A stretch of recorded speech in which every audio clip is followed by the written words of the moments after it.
verrassing tussen schoonvader en schoonzoon. Hij gaat scoren. Erik Meijer. 2-0 over. De VVV blieft Eredivisie.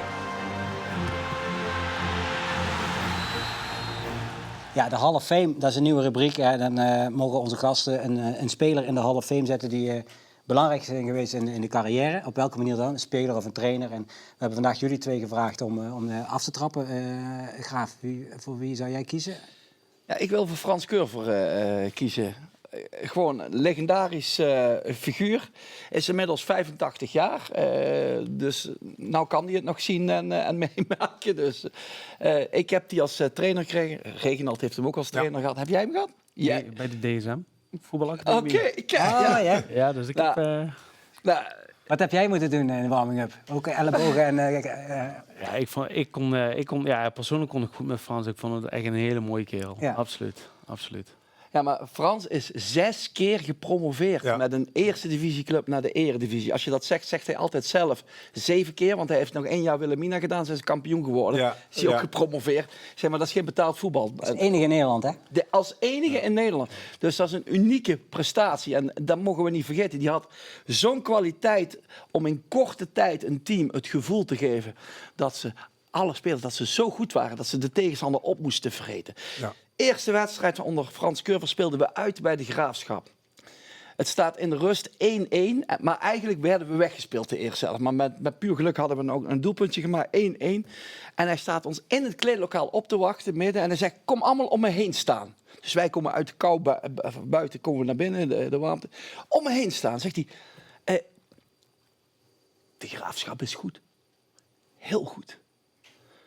Maar wij zijn beter. Zo echt fluisteren. Wij zijn beter. En weet je waarom we beter zijn? Bij ons komt het uit het hart. Horen jullie mij? Uit het hart. Dus leg nou die hand hierop en zeg maar na. Wij zijn de beste. Ja, we hadden er eentje die zei, wij zijn de beste. Allemaal. Wij zijn de beste. Dus wij allemaal, wij zijn de beste. En nu naar buiten en vreet ze op. Dus ik pakte nog snel een bakje thee mee. En ik liep met Baba Gida toen naar buiten. En Baba kwam en zei, hey, die old man is crazy. Ja. Dat dachten we allemaal toen. Maar wij gingen de tweede helft terug het veld in. We hebben die Graafschap opgerold. We zijn dat jaar kampioen geworden. We hadden dat jaar echt het idee, wij zijn de beste. Ja. En dat velletje, die zal tegen jou ook al gezegd hebben, dat velletje van die tegenstander moet op zolder komen te hangen. Hè? En we moeten voor Annie, want Annie was de verzamelnaam van alle spelersvrouwen. Ja. Annie wil een tasje, dat moeten we vandaag verdienen. Ja, bij dat ons, soort teksten, geweldig. is bij ons letterlijk hetzelfde. We spelen na competitie uit bij Vitesse. We verliezen de eerste wedstrijd. En daar riep hij ons ook allemaal bij elkaar. Ook legt die hand erop en laat de kaas niet van de... Frans gooide ook de spreekwoord altijd door elkaar. Hè? Ja. Geen vuiltje aan de lucht was bij Frans, geen bolletje aan de lucht. En dus er zijn er ook een paar. En toen zei hij dat ook. En toen hebben we ook de rest van... Die was nog uit en thuis toen, de na-competitie. En toen hebben ze ook alle 5 gewonnen achter elkaar. Ja, ik heb hem ook nog een keer voor de training afgeschopt.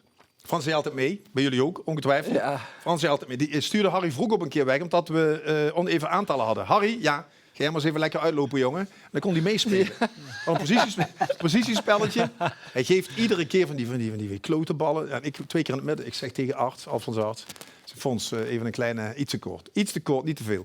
Hij speelt de Curver aan. De Curver stapt in. En ik schop hem op zijn knie. Van boven tot beneden. Hij valt, trekt zijn broek omhoog, helemaal onder het bloed. Die adrenaline zakt natuurlijk ook bij mij. Ik denk, oh jezus. Hij rent weg en laat die Ron Elsen trainen. Die was 21. Train jij maar, godverdomme. Dan liep hij weg. Ik die kleedkamer in natuurlijk. Kom nog eens naar binnen. Best toe maar blij, jong. Tot ik niet 25 jaar jonger was geweest. Als ik trainer met de grote mannen meespelen, kan het gebeuren. En ik was blij. Ja, hij maakte ons zo gek. Op een goede manier. Ja. Korte mouwen in de winter. Altijd pinnen.